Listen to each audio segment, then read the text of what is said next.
যাদের রক্তের বিনিময়ে আমরা আজকে এই স্বাধীনতা পেয়েছি, দ্বিতীয়বার আমরা স্বাধীনতা পেয়েছি, তাদেরকে আমরা শ্রদ্ধার সাথে স্মরণ করতে চাই। এবং এর সাথে আমরা জানাতে চাই আমাদের চাঁদপুরে ইতিমধ্যে যারা অসুস্থ আহত হয়েছেন তাদের সবার সুস্থতা কামনা করছি। আপনারা সবাই দোয়া করবেন। আমাদের চাঁদপুরে ইতিমধ্যে প্রায় 100-এরও অধিক শিক্ষার্থী আহত অবস্থায় আছে। এটা আমাদের নিউজ থেকে আমরা পেয়েছি। তো আপনারা সবাই দোয়া করবেন আমাদের যারা আহত আছে তারা যেন দ্রুত সুস্থ হয়ে যায়। এবং আমাদের আজকের যে আন্দোলন, আজকে আমরা যে সফল হয়েছি, এই সফলতার পেছনে আমাদের চাঁদপুরের সকল শিক্ষার্থীরা ছিল। এই সকল শিক্ষার্থীদের কৃতজ্ঞতা আমরা কখনোই ভুলতে পারবো না। এটা আমরা তাদেরকেও কৃতজ্ঞতা জানাই। এবং যে টিভি চ্যানেলগুলো আমাদের উপর যে হামলাগুলো হয়েছে, যে টিভি চ্যানেলগুলো দেখেছে, তাদের উপর আমরা কৃতজ্ঞ। আমাদের পরবর্তী কার্যক্রম সেন্ট্রাল থেকে যেটা বলবে সেটাই আমরা সেন্ট্রাল থেকে আসবে। আসসালামু আলাইকুম, আমি ফারিহা নিশাত। এই ছাত্র আন্দোলনে একদম প্রথম দিন থেকে আমি মাঠে ছিলাম। এখন আমাদের বাস স্ট্যান্ডে সর্বপ্রথম আমাদের ভাই বোনদের উপর হামলা করা হয়েছে। কালকে আমাদের বাস স্ট্যান্ড পুরো রক্তাক্ত হয়ে গেছে। আমাদের সাথে মেয়েগুলো এখান থেকে আহত অবস্থায় গেছে। আমরা নিজেরা এখান থেকে পোলাপানগুলোকে হসপিটালে ভর্তি করানোর জন্য পাঠিয়েছি। ইভেন এমনও হয়েছে আমাদের সাথে যে আমাদের মেয়েগুলোকে আমাদের বিভিন্ন এমন অবস্থা হয়েছে যে ওদেরকে আমরা ভ্যানে করে আমরা ভাইয়াদের মাধ্যমে নিয়ে গেছি, ইভেন কোলে করে ভাইয়ারা নিয়ে গেছে। এখন আমাদের দাবি হচ্ছে যে, আমাদের চাহিদা হচ্ছে যে, যেহেতু বাস স্ট্যান্ডে আমাদের এই নাশকতা হয়েছে, বোনদের রক্ত ঝরানো হয়েছে, তাই সবার দাবি যে বাস স্ট্যান্ডে আমাদের একটা শহীদ মিনার হোক। যেহেতু দ্বিতীয় স্বাধীনতার একটা স্মৃতি হিসেবে আমাদের বাস স্ট্যান্ডে একটা শহীদ মিনার করা হোক, এটাই হচ্ছে যে আমাদের চাওয়া। এছাড়া আমার কোনো কথা নেই, শুধু একটাই কথা যে চাঁদপুরবাসীদেরকে সবাইকে বলবো যে সবাই ঠান্ডা হয়ে যান, সবাই শান্ত হয়ে যান। আর কোনো নাশকতা আমরা চাই না। বিরোধী ছাত্র আন্দোলনের চাঁদপুর সমন্বয়ক বৃন্দের পক্ষ থেকে আমি মোহাম্মদ নাদিম পাটোয়ারি আজকে আমাদের দাবি পূরণ এর পক্ষে বিবৃতি প্রকাশ করছি। আজকে দীর্ঘ 1 মাস আমাদের আন্দোলনের পরে আমরা বিজয় লাভ করছি। আমাদের এতে অজস্র ভাইদের রক্তে আমাদের এই দাবির সাথে মিশে আছে। অর্থাৎ এর পরিপ্রেক্ষিতে আমরা যে বিজয় লাভ করছি, শুধু এটা আমাদের একার নয়, পুরো দেশবাসী। যেই আবু সাইদ ভাই সর্বপ্রথম জীবন উৎসর্গ করে দিয়ে পুরো দেশকে আবু সাইদ বানিয়ে দিয়ে গেছে, তার প্রাণের বিনিময়ে আজকেই আমাদের স্বাধীনতা।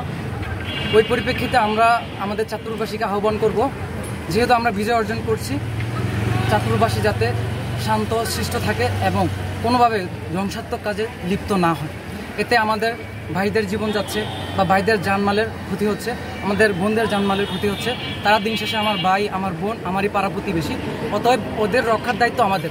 যেহেতু এখন ওরা পরাজিত হয়েছে, ওরা এখন পরাজিত সৈনিক আমাদের কাছে আত্মসমর্পণ করছে। ওদেরকে যদি আমরা নিরাপত্তা না দিতে পারি, তাহলে আমরা দেশকে সুষ্ঠু, সম্পূর্ণভাবে, পরিপূর্ণভাবে আগিয়ে নিতে পারবো না।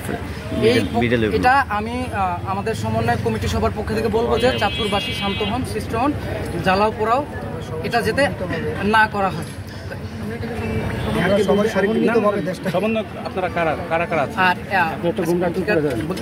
তো চাঁদপুরবাসী শান্তশিষ্ট হয়ে পরবর্তী দেশকে কিভাবে পুনর্গঠন করা যায় ওটার প্রতি মনোযোগ হওয়ার জন্য আমি আহ্বান করব।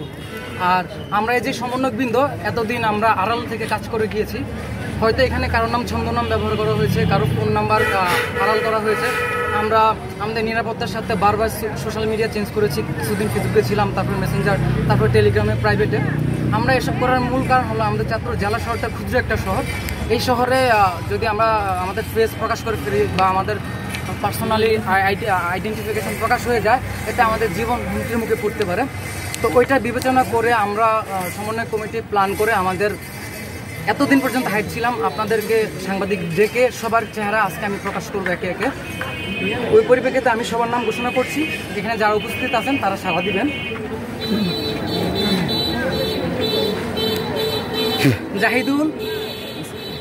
জাহিদুল পিছনে, ফয়সাল,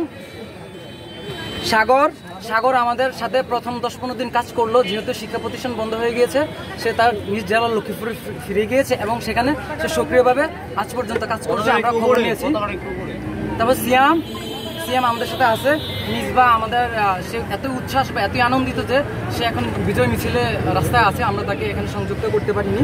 তারপর নাদিম, আমি নিজে, তারপর জোবায়ের আছে আমাদের পিছনে, তারপর ইরফান যে সর্বপ্রথম আমাদের আহত হয়েছে ছাত্রলীগ সন্ত্রাসীদের দ্বারা হামলায়। অতএব সে এখনও অসুস্থ। সে বিজয় মিছিলে আগ্রহ প্রকাশ করে অসুস্থ বেড থেকে এখানে চলে আসছে। তারপর এখানে পারভেজ আছে, পারভেজ আসতে পারেনি। আচ্ছা, পারভেজ আসছে। তারপর সাকিব আছে পিছনে। হাবিব ভাই বাসায় চলে গিয়েছে অসুস্থতা থাকার কারণে। তারপর সাইফ, ওনাকে মিসিং, ওনার ফোন নাম্বার কানেক্ট করতে পারিনি। সাইফ আসছে। আচ্ছা, যাই হোক, ওরা পরবর্তীতে আসছে, আমি দুঃখ প্রকাশ করছি। তারপর আনাস আছে। তারপর মেয়েদের ভিতরে আমাদের 4 জন সহকর্মী ছিল। এক ফারিয়া, যে এখনও অসুস্থ। আজকে ওকে আমরা হসপিটাল ডাক্তার দেখাইছি। বিজয়ের উল্লাস শুনে সে বাসায় অসুস্থ বেড থেকে চলে আসছে। তারপর সামিয়া, সে প্রথম থেকে আমাদের সাথে কাজ করছে। সানজিদাকে আমরা মিসিং, ওকে কানেক্ট করতে পারছি না। আর ইসরাত আপু, যিনি আমাদের মোস্ট সিনিয়র আপু, ওনার কাছ থেকে আমি অনেক হেল্প নিয়েছি। এই হলো আমাদের যে 18 জন সমন্বয়কবৃন্দ ছিল, যারা এতদিন প্রকাশে আসেনি। আমরা ভিতরে কাজ করেছি, আড়ালে ছিলাম। তো দেশবাসী, আমরা এই চাঁদপুরের সবাইকে বলবো যে আমাদের চিনে রাখেন, কারণ এরাই আপনাদেরকে এই চাঁদপুর বিজয় লাভ করার জন্য সর্বপ্রথম যুদ্ধ করে গিয়েছে। আচ্ছা, একটা বিষয় হচ্ছে যে আমরা দেখছি যে ওভাবে কাম্য নয়। ওই ক্ষেত্রে আমি চাঁদপুরবাসীকে আহ্বান করব, যেহেতু আমরা সর্বপ্রথম এই মাঠের পর্যায়ে ছিলাম, আমরা আপনাদের কাছে বিনীত অনুরোধ করব, হামলা, মানুষকে আঘাত করা, ঘরবাড়ি জ্বালাও পোড়া, এগুলা আমরা সহিংসতা পছন্দ করি না, ছাত্ররা পছন্দ করে না। ছাত্র অহিংস আন্দোলনের শুরু থেকে নেতৃত্ব দিয়ে আসছে। অতএব যেহেতু ছাত্ররা এই বিজয় ছিনিয়ে আনছে, ছাত্রদের সাথে একত্রতা পোষণ করে আপনারা অহিংস বিজয় উদযাপন করবেন, কোনো ধরনের সহিংসতার দিকে যাবেন না। আচ্ছা, আপনারা তাদের ঘাঁটি ছিল, ওই পরিপ্রেক্ষিতে আমরা এতদিন পর্যন্ত অনুমোদন নেই। হয়তো যেহেতু আজকে বিজয় লাভ করেছি, কাল পরশুর ভিতরে আমরা সেন্ট্রালে আমাদের প্রয়োজনীয় ডকুমেন্ট পাঠিয়ে আমরা অনুমোদন নিয়ে নিব। আচ্ছা, আর